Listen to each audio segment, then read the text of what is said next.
మహాభారతంలో గొప్ప యోధుడు ఎవరు, వీరాది వీరుడు ఎవరు, శూరాది శూరుడు ఎవరు? ప్రస్తుతం సోషల్ మీడియా ఓపెన్ చేస్తే ఇదే చర్చ. ఇంత సడన్గా మనోళ్ళకి మహాభారతం గుర్తొచ్చింది ఏంటి సుమా అనే ఒకే ఒక్క ప్రశ్నకు సమాధానం కల్కి 2898 AD. ఈ సినిమా రిలీజ్ అయినప్పటి నుంచి సోషల్ మీడియాలో అర్జున వర్సెస్ కర్ణ అంటూ ఓ చిన్న సైజు కురుక్షేత్ర యుద్ధమే జరుగుతుంది.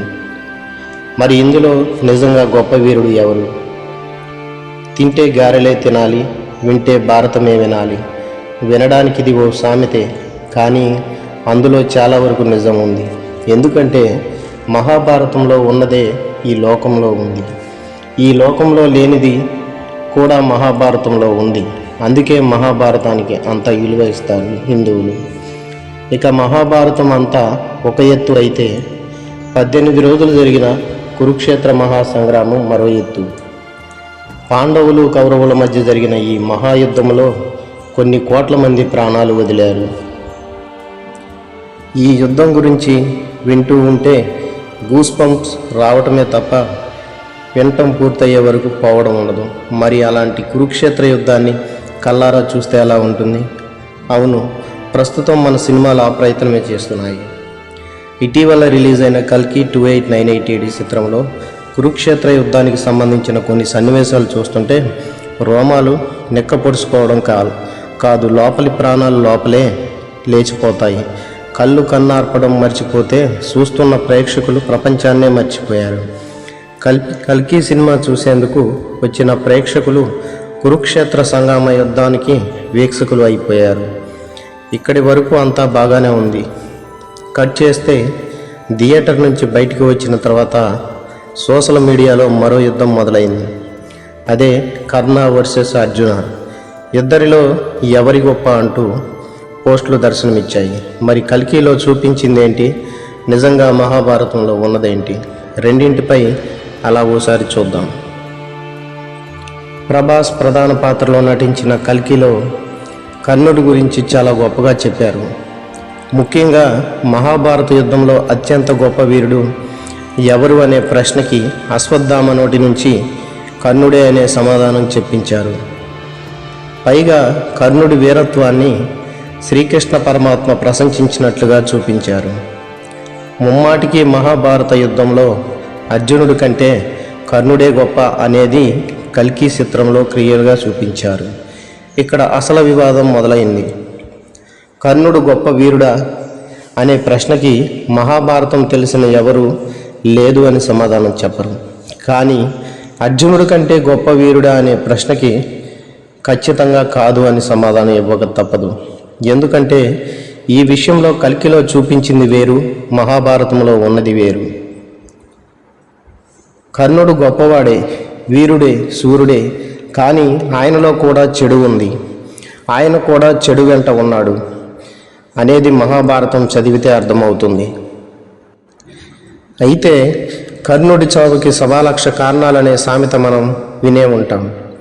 కుంతికి ఇచ్చిన మాట, భూదేవి శాపం, గురుదేవిని కోపం, రథసారథి మాటల పోటు, ఇంద్రుడి వెన్నుపోటు, ఇలా చాలానే కర్ణుడి చావుకి కారణాలయ్యాయి. కానీ ఇలాంటి కారణాలు ఏమీ లేనప్పుడు కూడా, కర్ణుడికి అన్నీ ఉన్నప్పుడు కూడా అర్జునుడు కర్ణుడిని ఓడించాడు. అది మహాభారతంలో ఉన్న మాట. మహాభారతంలో కురుక్షేత్ర మహాసంగ్రామంలో ఎవరు అందరికంటే గొప్ప వీరుడు అంటే ఒకే ఒక సమాధానం, భీష్మ పితామహుడు. ఎందుకంటే లోకంలో పరశురాముడిని ఓడించిన వ్యక్తులు ఇద్దరు.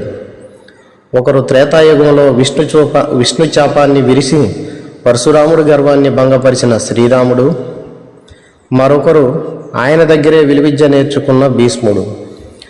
భీష్ముడి తర్వాత అంత అస్త్ర సంపద ఉన్న ఒకే ఒక్క వీరుడు శివుడితో యుద్ధం చేసి శివుడిని మెప్పించి పాశుపతాస్త్రం పొందిన గాంధీవధారి అర్జునుడే. ఇందులో మహాభారతం పూర్తిగా చదివిన వారికి ఏమీ సందేహం లేదు. కర్ణుడు మహావీరుడు, దాంట్లో కూడా ఎవరికీ సందేహం అక్కర్లేదు. కానీ కర్ణుడిని కురుక్షేత్రంలో కవచకుండలాలు లేనప్పుడు కాదు, ఆయన దగ్గర అన్నీ ఉన్నప్పుడే విరాట పర్వంలో ఉత్తర గోగ్రహణంలో పారిపోయేలా కొట్టాడు అర్జునుడు. ఇది అందరికీ తెలిసిన విషయం. తెలుసుకోవాల్సిన విషయం ఏమిటంటే మహాభారతంలో గొప్ప యోధులు ఎవరు అంటే భీష్ముడు మొదటివాడు, రెండవ వాడు అర్జునుడు, మూడవ వాడు ద్రోణాచార్యుడు, నాలుగవ వాడు కర్ణుడు. ఎందుకంటే సినిమాలు పురాణాలు ఒకటి కాదు. సినిమాని సినిమాలానే చూడాలి. కల్కి సినిమాలో కర్ణుడిని గొప్పగా చూపించడంలో ఎలాంటి తప్పు లేదు. ఎందుకంటే కర్ణుడు నిజంగా గొప్పవాడే. కానీ అర్జునుడిని తక్కువ చేసి కర్ణుడిని గొప్పగా చూపడం మాత్రం మహాభారతం తెలిసిన వారు ఒప్పుకోలేరు.